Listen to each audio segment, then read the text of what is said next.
G'day. I'm heading just round the corner to catch up with guest presenter Indira and I do and have a look around a small productive garden that's full of great ideas. But first, have a look at all the backyard bliss we've got for you this week. If you're gonna have a productive garden, what better place than a prison? And I'm visiting one that's changing lives not only on the inside, but also on the outside. My team and I have only recently moved in here, and we're determined to make it a healthy, happy and productive workspace. Now, to achieve this, the plants we've chosen will not only look great, but we're also going to put them to work. I'm going to show you how you can take one bag of potting mix and customise it to grow a whole lot of different plants.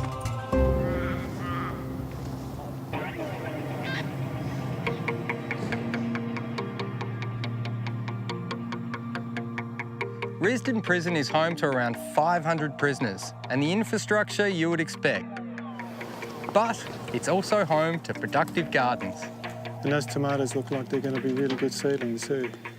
Yeah, they seem to be doing okay so far. Steve Graham runs the gardening program at the Ron Barwick Minimum Security section of the prison. Hey, Steve. Hey, Tino. Welcome. Thank Come you. on in. Cheers.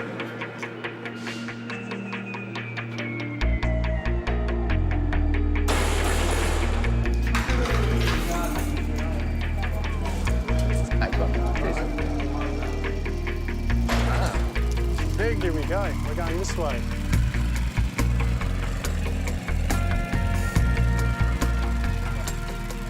Tucked behind the muralled wall of the main exercise yard is a garden. It's about 600 square metres on a sloping block, and it's filled with fruit, herbs and veggies of all types. What an amazing place to have a garden. It's great. It's like a little oasis down here. So how long's it been here? We started this garden about 2011. Yep. When we first started here in this garden down the very bottom, it was all grass. And so we started ploughing the ground, which was as hard as steel because it hadn't been turned over for years. And that's where we started our very first potato crop down the bottom here. And what kind of tasks do the prisoners do day to day? They do absolutely everything. They've got control over the whole process, from the growing, the seedlings, right through to the harvesting and everything in between. And they're learning, I suppose, horticultural skills from that? Yeah, we have a lot of people coming in here to the garden. We have other gardeners from community gardens who meet our inmate gardeners. We've got partnerships with TASTAFE and we work with for training them. And they've obviously bring skills to the garden as well. So it's a nice little partnership.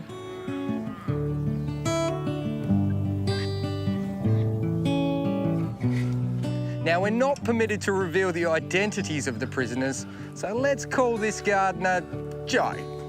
Hey. G'day. How you going? Good. Lovely garden you've created here. Thank you. Now, your soil doesn't look too bad here.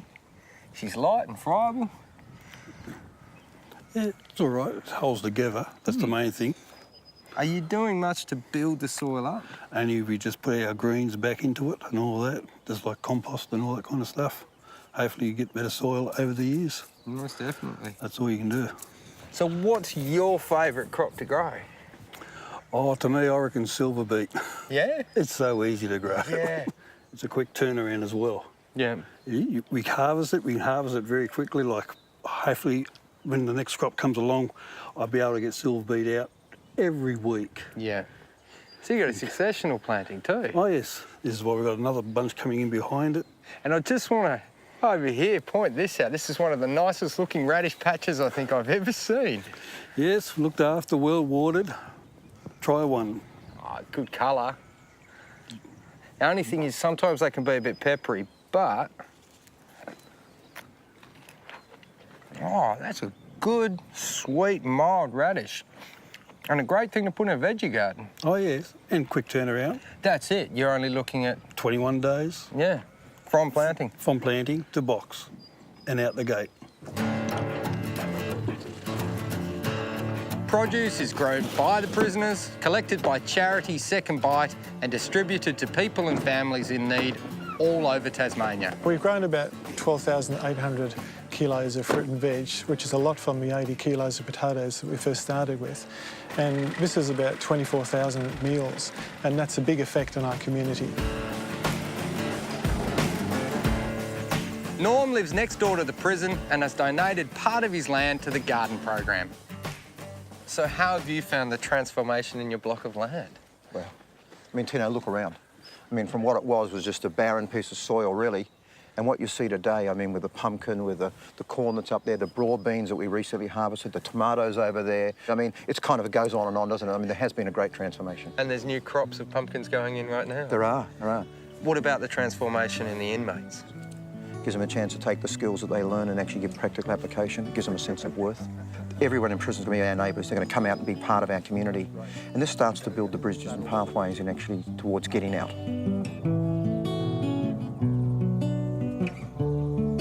What do you get out of it? What do I get out of it? It's more or less helping the community with vegetables, fruit. Second bite, helping the people out there who needs the help, who can't help themselves and all that. Because I've been in that situation once where I only had 1 can of beetroot for myself for a whole week to eat.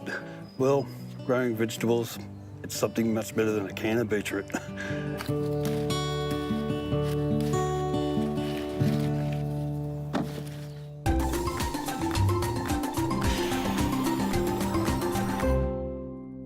When is the best time to divide salvias?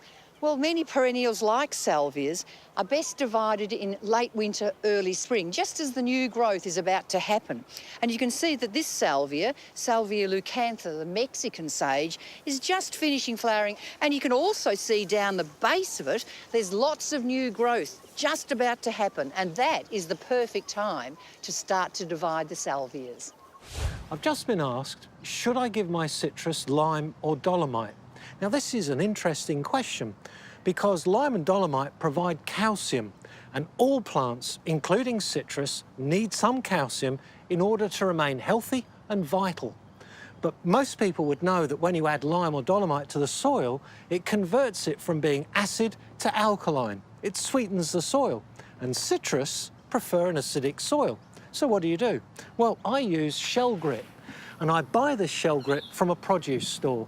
And normally this is given to poultry so that when they lay eggs, they've got strong shells.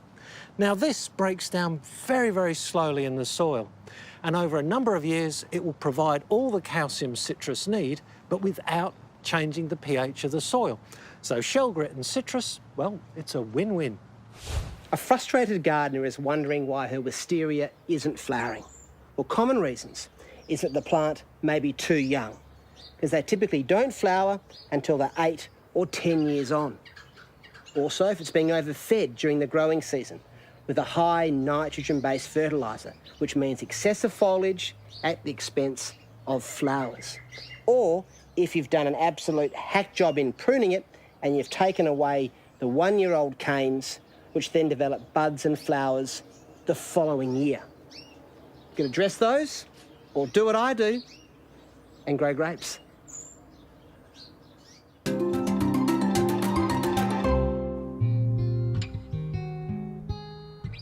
I love growing plants in containers, and really almost any plant will grow in a container. But if you want to grow different species, you need different soil types, different potting mixes.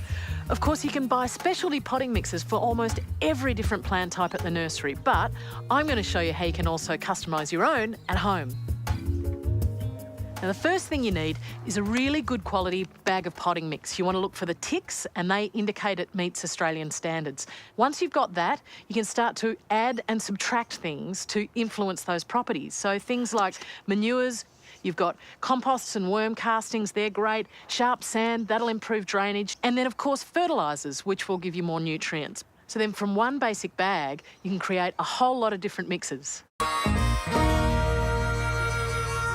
First up, I'm going to make a super nutritious mix because I want to plant this blockbuster pot for late winter and spring colour. It's going to have heaps of plants in, so they're going to need heaps of nutrients. So I've already filled my beautiful old copper with some of the base mix. You can see it's already got some fertiliser in it, but in winter time, it's always best to go organic. So I'm going to boost it with some compost and worm castings. They're really fantastic for holding moisture and nutrients. Some organic fertiliser, which is really available to the plants right through the winter growing months. And I'm also going to add some aged cow manure and mix them all together really thoroughly to make sure it's evenly distributed. The first plant that I came across for this potted display was this fantastic Calicarpa, and it's also known as the beauty berry. It's got these gorgeous little purple berries. I've got some natives, this beautiful Lamandra confertifolia. I've got the Chrysocephalum, as well as food plants, little native Brachyscome, and the gorgeous stock, which is just the most fragrant plant for spring. I think it's almost my favourite fragrance in the garden, so I'm going to put some of those in as well. I'm just going to tinker around and find good combinations. And don't be afraid to pack them in, really. This is going to be a jam-packed display. I'm going to liquid feed it as well to make sure it can all grow well.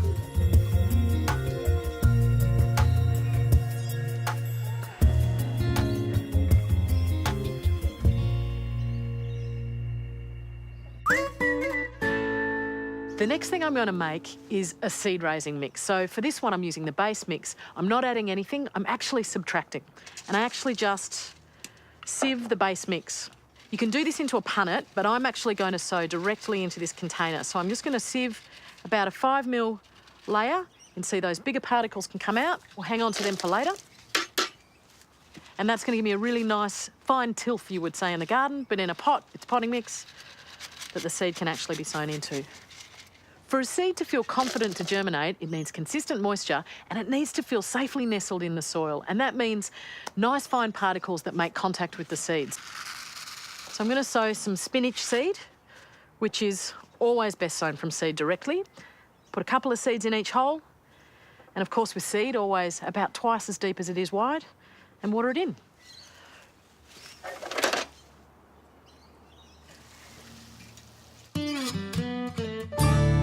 The last thing I'm going to make is a really free-draining mix for some epiphytes. In this case, native orchids. They occur naturally hanging in trees or on rocks, so they need a lot of air around their roots. For my base, I'm going to use the coarse bark that I sieved out to make the seed mix. To that, I'm going to add a little bit of coir peat. That's going to help hold some moisture. I've got some composted leaf litter. I literally dug this out from under an oak tree. For a little bit of nutrients, I'm putting in some really aged cow manure, about half a tin. You might notice I've been using the word containers and not pots, and that's because I truly believe you can grow a plant in just about anything.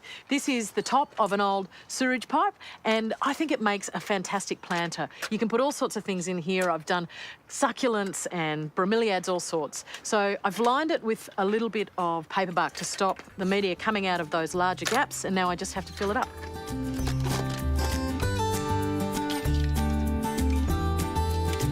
That's filled almost to the top of the neck, so it's time for the orchid now.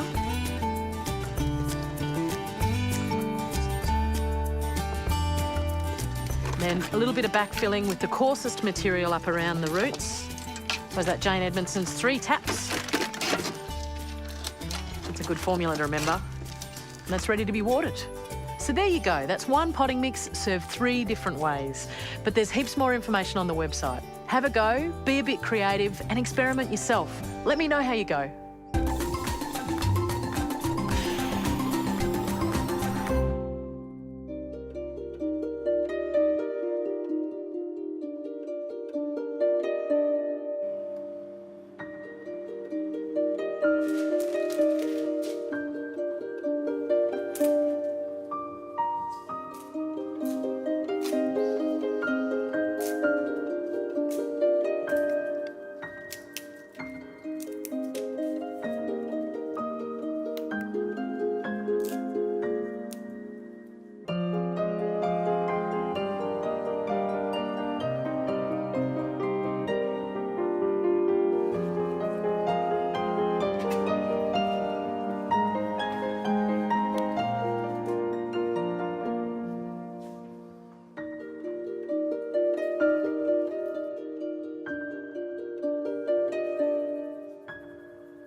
This is where you'll mostly find me.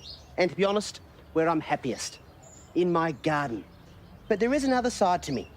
Now, it's not quite jacket and tie, but I am an office worker nonetheless. And as it's happened, I've just moved into a new one. In the middle of Fremantle is a recently restored heritage building with south-facing windows, plus some light from the northern side. The natural light inside is soft and even, perfect for indoor plants. My team and I have only recently moved in here, and we're determined to make it a healthy, happy and productive workspace. Now, to achieve this, the plants we've chosen will not only look great, but we're also going to put them to work. The first thing I'm going to do is to position the planter locations to suit the layout of the office. And whilst doing this, I'm assessing the light levels and working out what species might go where. These planters are lightweight and sealed at the bottom, so water won't leak out and damage the floor. Studies have shown that just being close to plants inside an office increases productivity. They can also be used to break up an open plan space and provide a bit of gentle screening. And for this, we need some scale. Kentia palms. These guys have been grown indoors as indoor plants since Victorian times, and they're loved for their dark green, glossy foliage. Now, if grown outdoors, they'll grow into quite a large plant, but when indoors, under adequate light, they're quite manageable. And of course, they can always be pruned. Perfect. Next to the Kentia is a lady palm, Rapis excelsa. Its smaller size and massing habit makes it a great understory plant. On the other side, burgundy rubber plant, chosen for its pop of colour. Right, the first plants are in location, and I'm going to grow them, for now, in their original nursery pots. There's still plenty of room for the roots and the potting mix is in good nick, but I do want to raise the pots up so they look at a decent level, and for that, I'll use this stuff, expanded clay balls.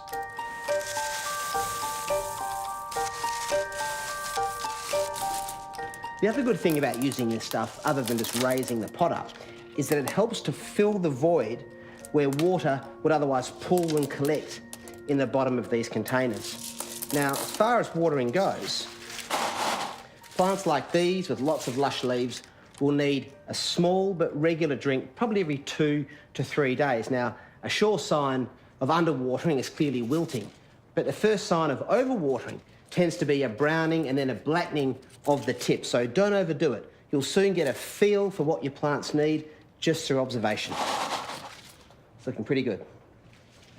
Okay, for this spot, we've got a philodendron, which is a rambling plant, and you can see the way it likes to grow is up a totem or post like this, and the aerial roots grab onto it and up it goes. Now, this needs a little bit more water than the palms. It's got lovely lush leaves. Again, will sit beautifully on top of those clay balls.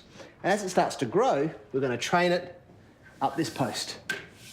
Indoor plants also help to remove VOCs from the air, or volatile organic compounds, basically toxic gases, which come from things like carpet, paint, and office furniture. And both plants and soil are known to help filter this out. And good old faithful peace lily, or spathiphyllum, has been shown to be one of the most effective. We've got these here in self-watering pots, and there's one for each desk. In addition to watering, indoor plants will also need feeding with controlled release fertiliser a couple of times per year, and an occasional wipe over to remove dust from leaves. And remember, they're living things, so if they're not looking happy, move them around until you find the right spot where they thrive. So think about getting some into the place where you work and enjoy the benefits.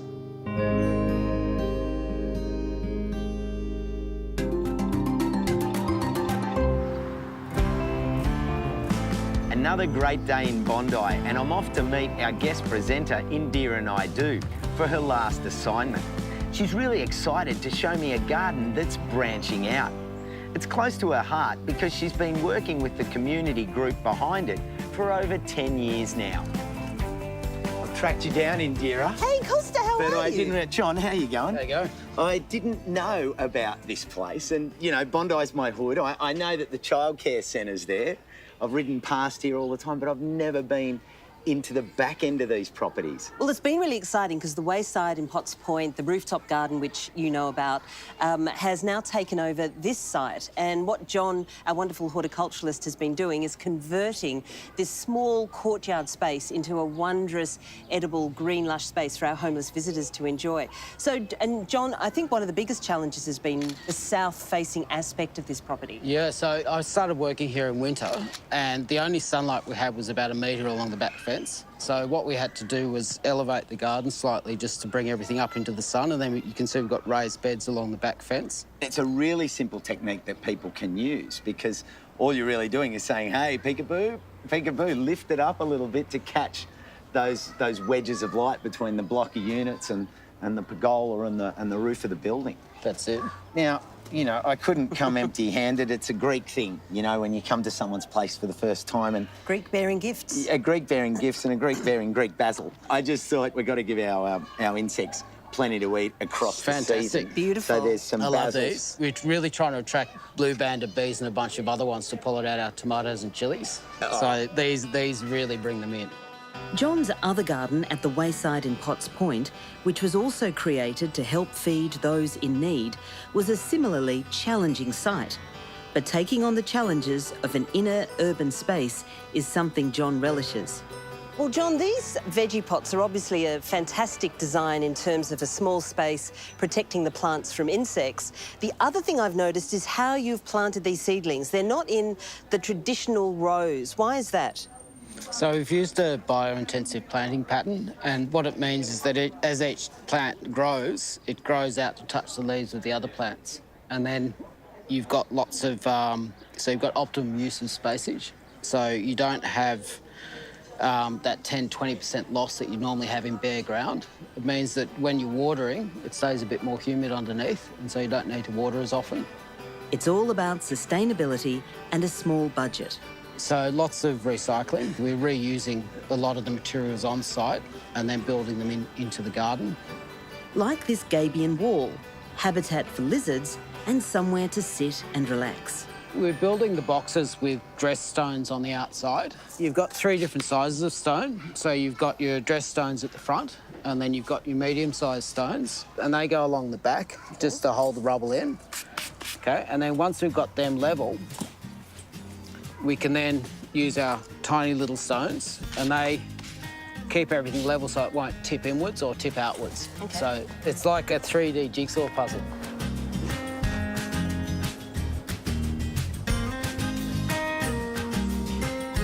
On the one side, we've got a coffee plantation.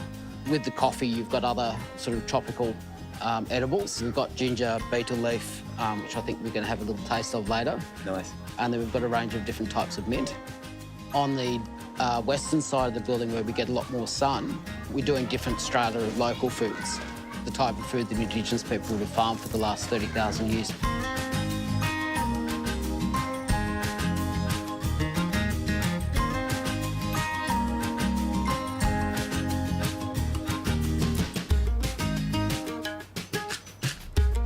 Chef Kaya Mola prepares up to 200 meals a day, both here and at the Wayside in Potts Point. She's looking forward to adding to her menu. Well, Kaya, as ordered, here are some beautiful beetle leaves and chilies from the garden. What are you going to use these to cook for us today?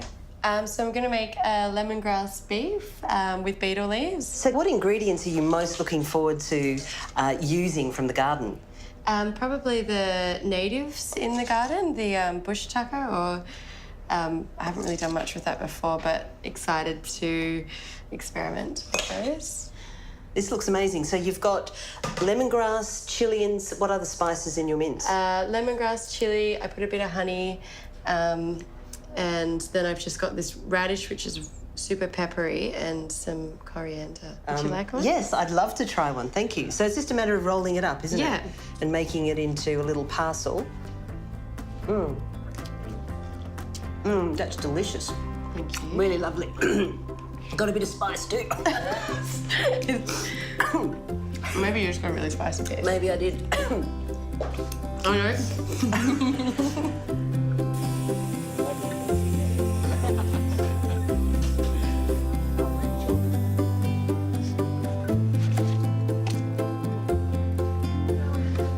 Brilliant, Costa. Well, what you've just helped us plant there is part of our perennial garden in this garden.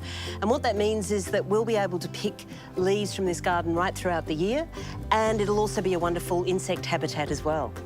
Now, it's been an absolute pleasure to have you as one of our first Be Our Guest presenters. I've loved it. I've loved every moment. It's been so wonderful. And the breadth of your stories, it's been wonderful. Go from Quentin to the hospital to Wayside to your backyard. And look, if you want to catch these stories, jump onto the website and they're all there. But looking at the world through your eyes has been a treat, Indira. I just hope that we've given people a few ideas about how they can reimagine their urban spaces.